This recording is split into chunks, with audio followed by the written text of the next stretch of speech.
friends, I hope you all are clear with the first and second stage of labor, and in today's lecture I'll discuss about the third and the fourth stage of labor. Firstly, I'll discuss about the third stage of labor. It starts with the delivery of the baby till the delivery of the placenta. So this stage is basically concerned with the expulsion of placenta. So the timing of the third stage of labor is 15 minutes. That is, it takes 15 minutes to deliver the placenta in primigravida as well as in the multipara. So in both cases, it takes only 15 minutes to deliver the placenta. And the terms which we discuss under the third stage of labor is events which takes place during the third stage of labor, then the clinical course, that is the signs and symptoms, and then is the management of the third stage of labor. So firstly, we will discuss about the events. So the events which takes place during the third stage of labor is separation of placenta. And when there is a separation of placenta, there is a descent, that is a downward movement of the placenta from the upper active uterine segment to the lower uterine segment or the lower flabby uterine segment, and then there is the expulsion of placenta. So the separation of placenta takes place with the two methods. First one is Sculch, next one is Matthews and Duncan. Sculch method is also known as the central separation, when the placenta is separated from the center, and in the case of Matthew Duncan, it is also known as the marginal separation, when the placenta is separated from the margins. And in case of expulsion of placenta, the placenta may be expelled with the help of bear down efforts or with the uterine contractions or with the manual procedures. So under the separation of placenta, this is a diagram of before delivery. So before delivery, during the first stage of labor, there is no diminution, means there is no decrease in the surface area of the placental attachment. But during the second stage of labor, as there is a retraction takes place in the upper uterine segment, so the diminution is slight, but it is progressive. But after the delivery, when the baby is born, the diminution is at its peak. Like here, after the delivery, when the baby is born, there is a permanent shortening of the uterine cavity. Because of the permanent shortening of the muscles, there is a diminution or decrease in the surface area of the placental site, which results in the buckling. That is buckling. Buckling. Buckling means the change in the shape of the placenta because of folding and twisting, as the volume of the uterus is reduced because of the retraction when the baby is born, and the buckling occurs because the placenta is not elastic. So due to which there is a occurrence of shearing force when the volume is reduced or when the surface area of the placental attachment is decreases. There is a occurrence of shearing force between the placenta and the placental site, which leads to the separation of the placenta from the placental site. So shearing force is basically the force which pushes the one part away from the other. So it pushes the placenta away from the placental site. That is known as shearing force. And due to this shearing force, the placenta is separated from the placental site. Methods of placental separation. There are two methods of separation of placenta. First one is Sculch method. That is also known as central separation method. In this, the placenta starts separating from the center while its margins are attached with the placental site, and when the placenta separated from the center, it results in the opening of sinuses or the opening of tiny blood vessels, which results in the collection of blood behind the placenta or between the placenta and the placental site. This is known as retroplacental hematoma.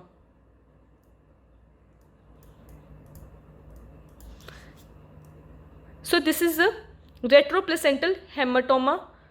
Due to the opening of sinuses or opening of the tiny blood vessels, there is accumulation of blood behind the placenta, which is known as retroplacental hematoma, which exerts the pressure to separate the margins of the placenta. That is, the retroplacental hematoma, which is formed behind the placenta, is basically exert the pressure to separate the margins of the placenta as well, because the center of the placenta is already separated.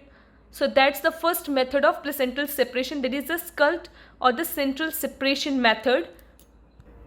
And the next method is Matthew Duncan method or the marginal separation method. Here the margins of the placenta start separating first, as it already become unsupported because of the decrease in the placental surface because of retraction. So the separation starts from the margins first, and with the contractions the more and more placenta is separating. So that is the Matthew Duncan method. This method occurs more frequently. So after the separation of placenta, there is a separation of membranes too, along with the separation of placenta. As the membranes, here I draw a rough diagram. That is, the membranes at the upper active segment are loosely attached because of the retraction. As the volume of uterine cavity is reduced, so the membranes are loosely attached with the upper segment, and the membranes that are present at the lower uterine segment that are already separated.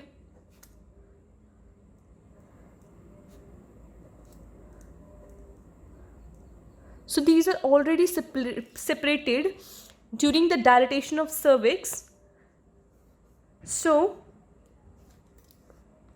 with the uterine contractions,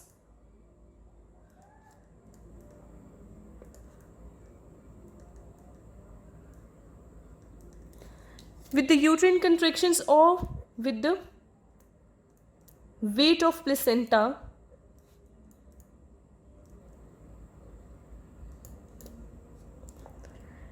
so when there is a uterine contraction, it helps to separate the membranes at the upper active segment, as they are loosely attached, so they easily separated. So when they separated, they move downward along with the placenta because of the weight of the placenta. So they descend downwards along with the placenta.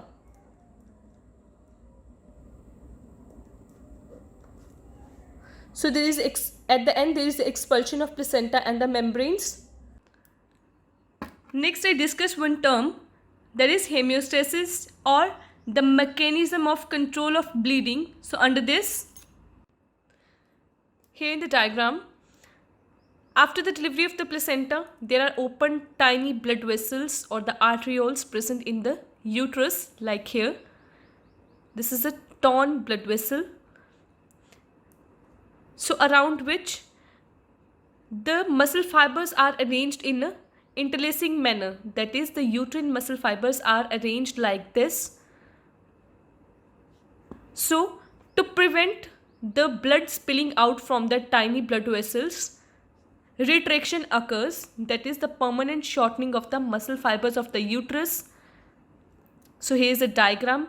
When the retraction occurs, it occludes the open sinuses, means it occlude or it blocks,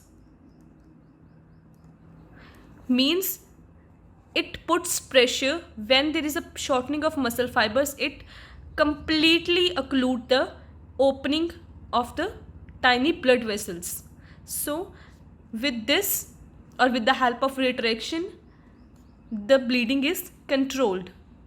So after retraction, there is another term, myotamponade, which helps to control the bleeding, as these are basically the objects which helps to stop the bleeding by exerting the pressure on the wall of the uterus. So here I am drawing the rough diagram, like this is a wall of the uterus. For example, there is a balloon tamponade, that is a catheter with the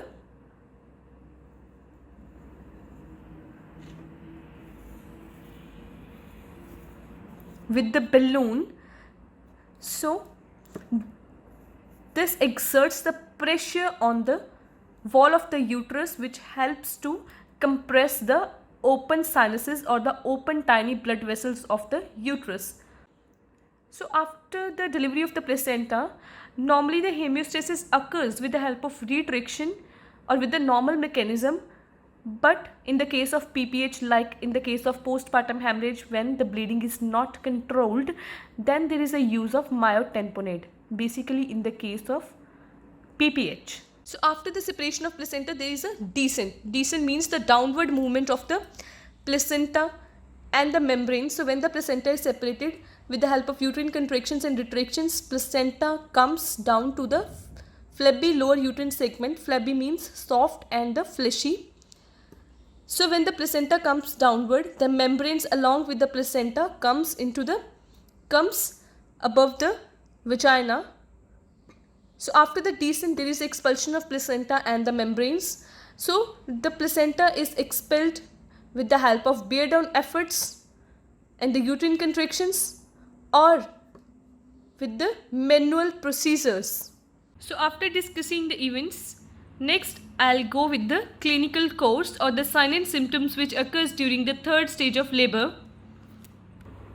So under this, the first one is pain, which occurs due to the uterine contractions.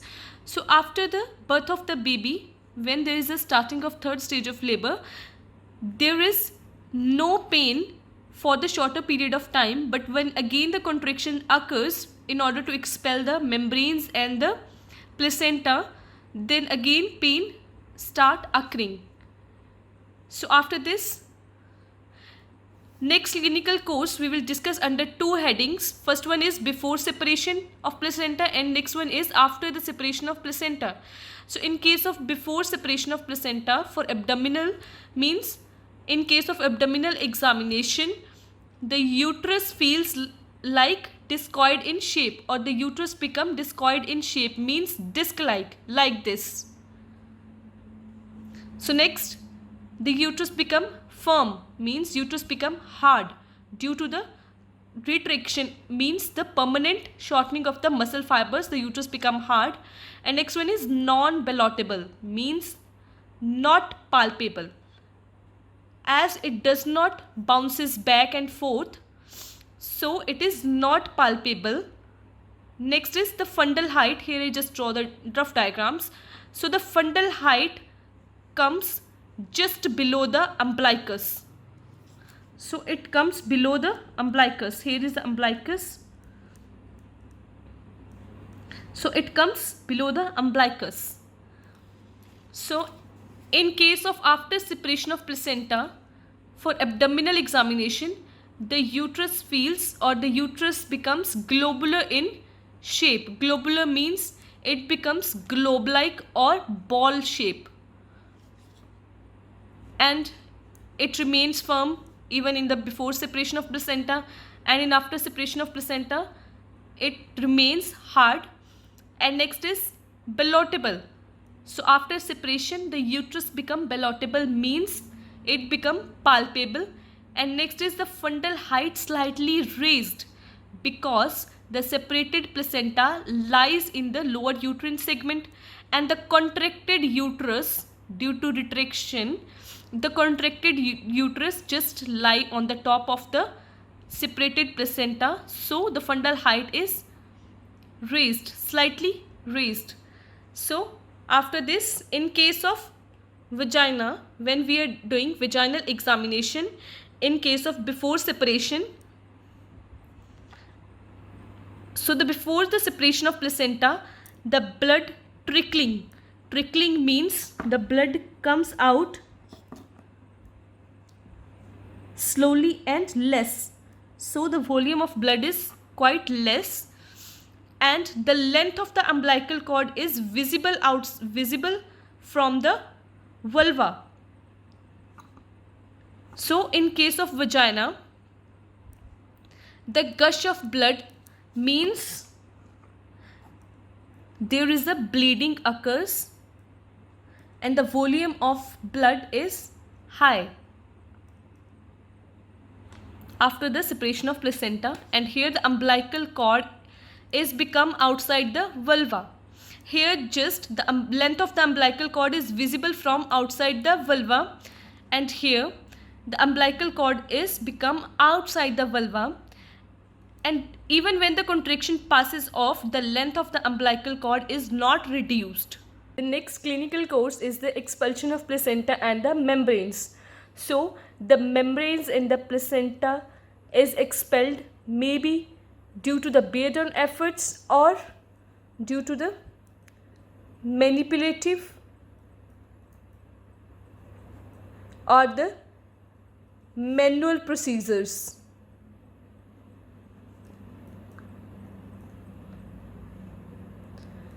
So after the delivery of the placenta,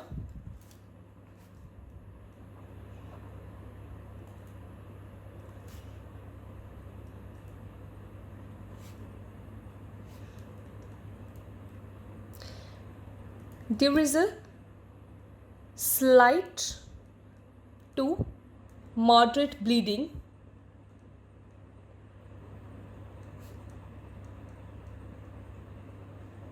that is of 100 to 120 ml. Sorry, it's 250 ml. So after the delivery of the placenta, there is a slight to moderate bleeding occurs, that is 100 to 250 ml.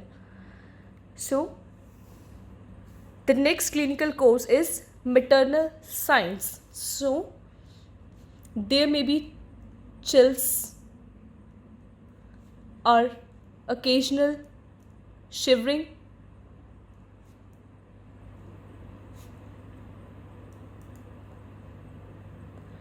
or there may be a transient hypotension which occurs usually. So transient means for the small period,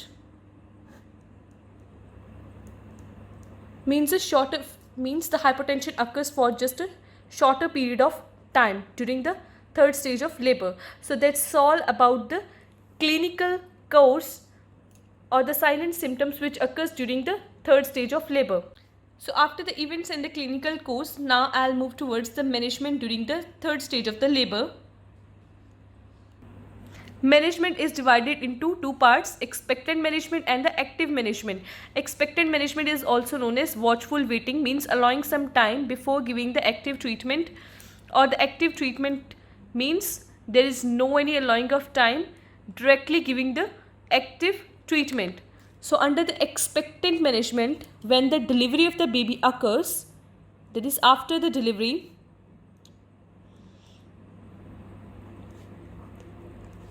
the clamping, dividing and the ligatoring of the cord should be done.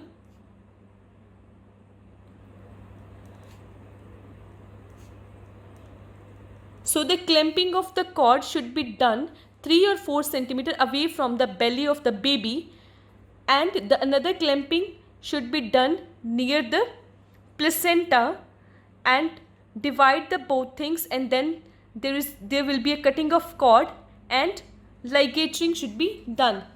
And after this,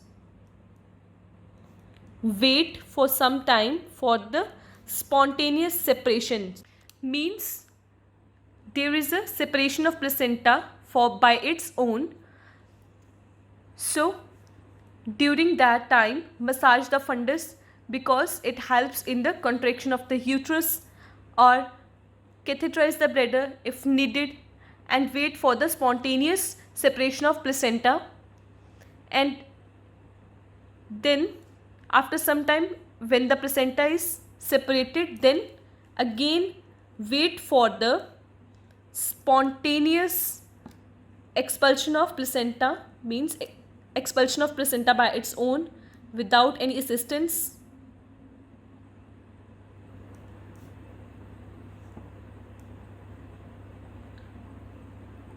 So wait for the expulsion of placenta by the force of gravity. But if it fails, then there will be a assisted expulsion. Means that there will be a expulsion of placenta with the help of assistants.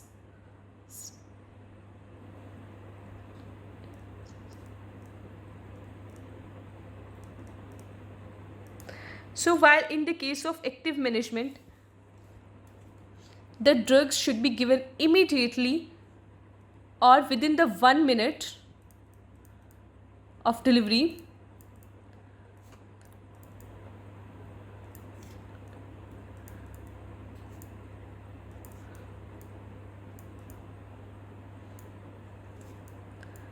So here I written, within the 1 minute after the delivery of the baby, administer oxytocin,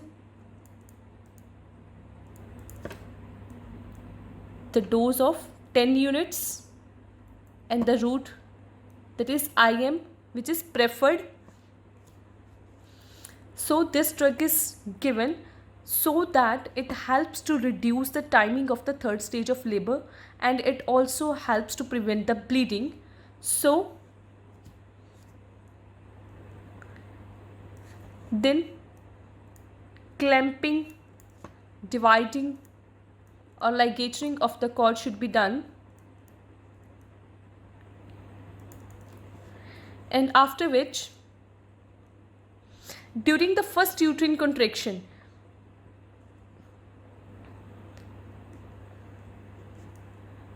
so after administering the drug, when the clamping, dividing and ligatoring of the cord done, and when then the first contraction occurs,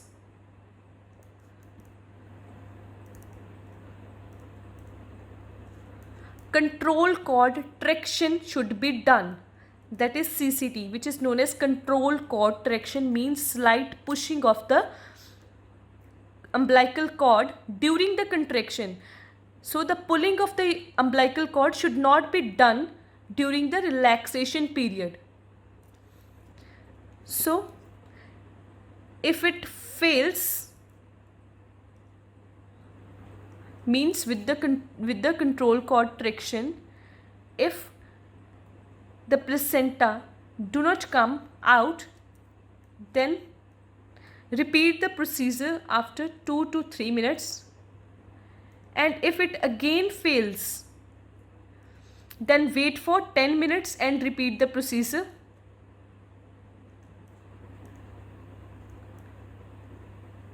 And if it is still fail, then what should done, that is the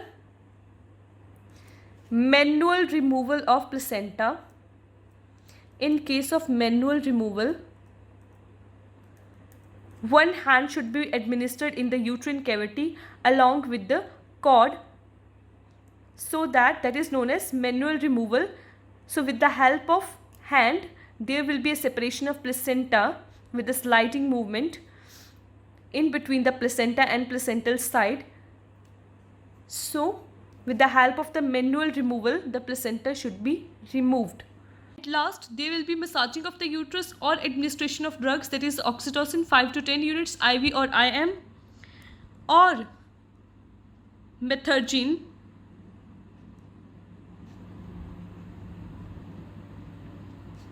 that is the dose will be 0.2 mg and the route is IM. So this helps in the contraction of the uterus, so that if any clot left inside the uterus, it may be or it expelled. So the next thing is examine the placenta and the membranes.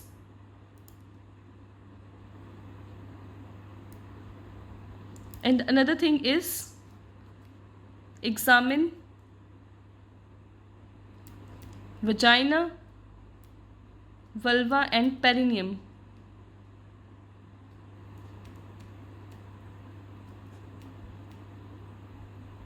So that's all about management. So if you have to write the management in, like in the divisions like medical management or surgical management and the nursing management, so in the medical management you can write the drugs, that is the oxytocin and the methotrexate, which I discussed here. So in the nursing management you should have to make the diagnosis according to the symptoms, like on the pain, fluid deficient, risk of infection.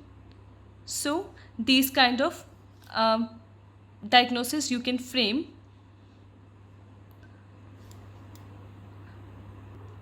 So that's all about the third stage of labor. Next, I'll discuss about the fourth stage of labor, which is the last stage of labor, which is also known as observation stage.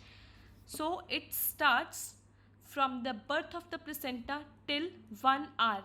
So the timing of the fourth stage of labor is basically the 1 hour. So it is also known as observation stage.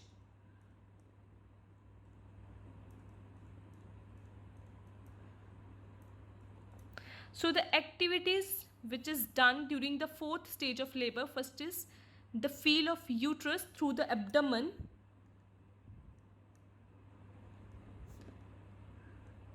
So the uterus is basically feel or examined through the abdomen to check whether it is firm or soft and boggy, means whether it is hard or soft and wetty. So if the uterus is hard, means it is well contracted, but if it is soft and boggy, means the uterus is not contracted properly, which can also lead to PPH in future, or which also leads to postpartum hemorrhage. So the uterus is examined through the abdomen during the fourth stage of labor to check any complications. And next, examine the placenta, membranes, in order to check any missing part, because if there is any missing part which left inside the uterus, it can also lead to postpartum hemorrhage. So look at the introitus. Introitus means the opening of vagina. So look at the introitus for any bleeding or for any sign of bleeding. Next is vital signs, that is check the vital signs of the mother: temperature, pulse, blood pressure. Okay, so that's all about the fourth stage of labor. So in today's lecture, we discussed about the third and fourth stage of labor. If you have any kind of query, then please ask me in the comment section. And you can also suggest me the topics for the further videos. So at last, stay safe, stay at home. Wish you good luck. Thank you.